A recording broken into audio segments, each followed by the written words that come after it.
Hey, what's going on, everyone? Today, I want to talk to you about semi-automatic rifles, specifically magazine-fed semi-automatic rifles, and more specifically, California magazine-fed semi-automatic rifles. So here in California, we have a deadline and a decision to make. By July 1st, 2018, semi-automatic rifles that are magazine-fed have to do one of two things. One of three things. I only say two because one of them is not an option. The first one would be register them. The California Department of Justice is asking you to register your magazine-fed semi-automatic rifles that have features on them. These features would be collapsible stocks, thumb hole stocks, pistol grips, vertical grips, and flash hiders. Okay. Now, I don't condone registration. I don't believe there's any good intentions behind registration, so that is not an option for me and many others out here in California. All over the gun pages, I hear it constantly. And it's not something that has ended well in the past if you have studied history. And I don't think there's any good intentions behind this attempt. It doesn't solve anything. Criminals will still be criminals, and all it does is just prevent good firearm owners from enjoying some of the good stuff that's out there, some of the nicer features and the luxuries of having our Second Amendment and being able to, just practice it. So the second option is to get rid of these features. Get rid of the collapsible stock, get rid of your thumb hole stock. And what you can do is you could pin the stock in place so it can't collapse anymore. You can get rid of your pistol grip. Okay, now specifically what they're looking for is this line right here. Okay, they are coming out with definitions of as long as the webbing of your hand is above that line, they will consider that not a pistol grip. A lot of people are coming out and putting like a fin on the back so you can't wrap your hand around it. So what you're ending up having to do is hold the rifle like this. Okay, it is not convenient. It's not as safe because you cannot handle and manipulate the weapon as easily. So it's a little bit of a learning curve for some people having to do it. Not a lot of people like it, but a lot of people are taking that route for sure. Obviously, this is not a vertical grip. This is a angled forward grip.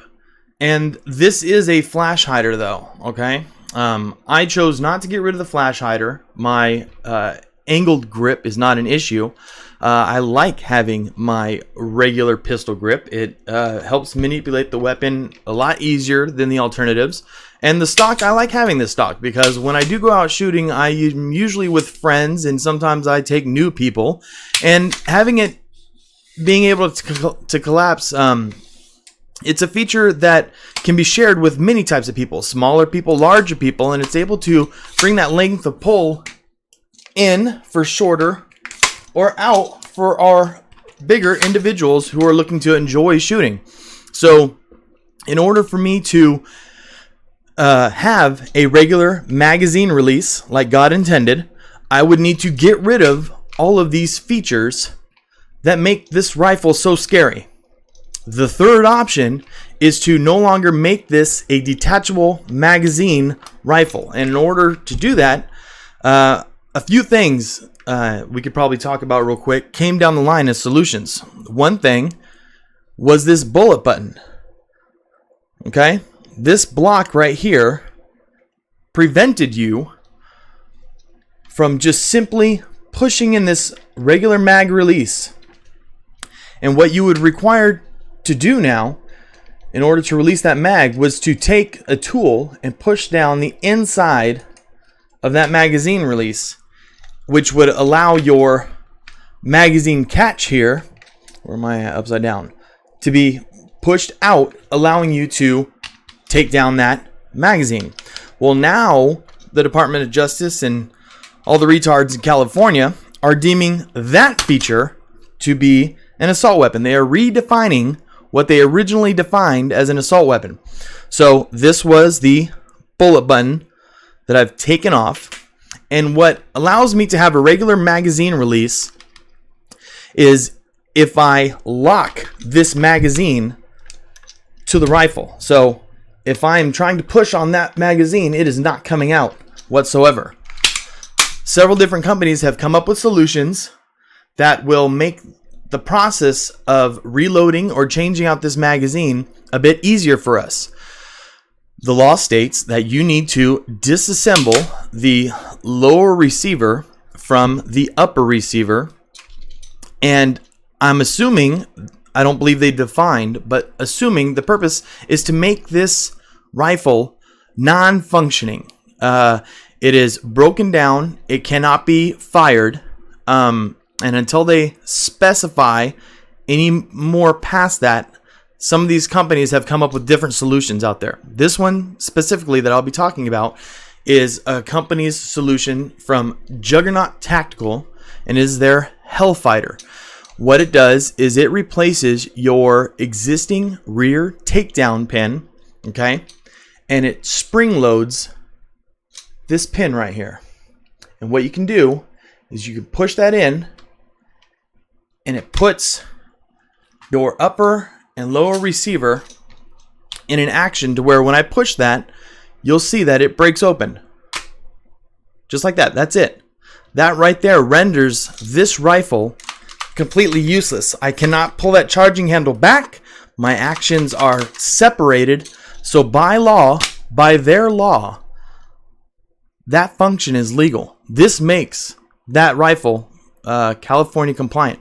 So in order for me to get my magazine out, what I will end up be doing is I will be pushing that rear takedown pin.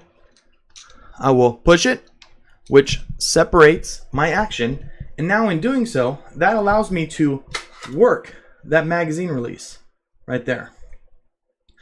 And when I replace that magazine or put a new magazine in, I just slap that upper right back into place, and it closes that gap, making this rifle functioning. Okay, makes it operable again. So operable, okay, non-operable, just like that. So this would make this California compliant. I don't know what their goal is, but anything in life that is a challenge and that the market deems unnecessary, there's going to be solutions. Okay, and that's what stuff like this is for us. These are solutions. So whatever they thought they were getting away with to try to make things safer or stop shootings or whatever, what it's done is it's taken an action that is when you're on the gun and you are shooting, and you notice that you're out, instead of dropping the magazine release, now you are shooting, you're checking, you are breaking action, magazine release, okay, new one, and you gotta charge though, because now that handle, I've had to ditch my last round bolt hold open.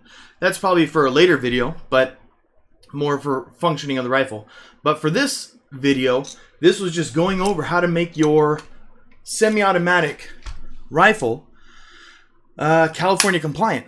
We don't like it. We are limited on our time now. It's right around the corner, less than a month.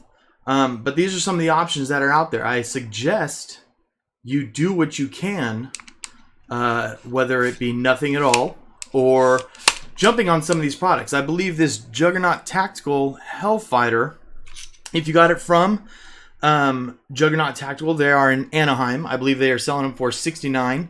I had picked mine up at U.S. Patriot Armory in Apple Valley. I'll give them a little shout out, see if they can. Probably not. I could post something in the description. So that is it. This is my LWRC M6A2. I could probably do another review on that. This is my main rifle. I love this rifle. This is my baby. This is my 223 5.56. This is chambered in 5.56. So this shoots the 22 caliber. That 308 back there that I just did, I did the exact same thing to it. I locked the magazine and I put that Juggernaut Tactical on it. That is my 30 caliber rifle. So I'm gearing up to have my solutions in order I suggest we all do what we can and be prepared. And with that, I would say we could leave it there. If there's any other questions, of course, just go ahead and comment. Ask your questions away, and I will do what I can to answer them. If not, I hope you enjoyed.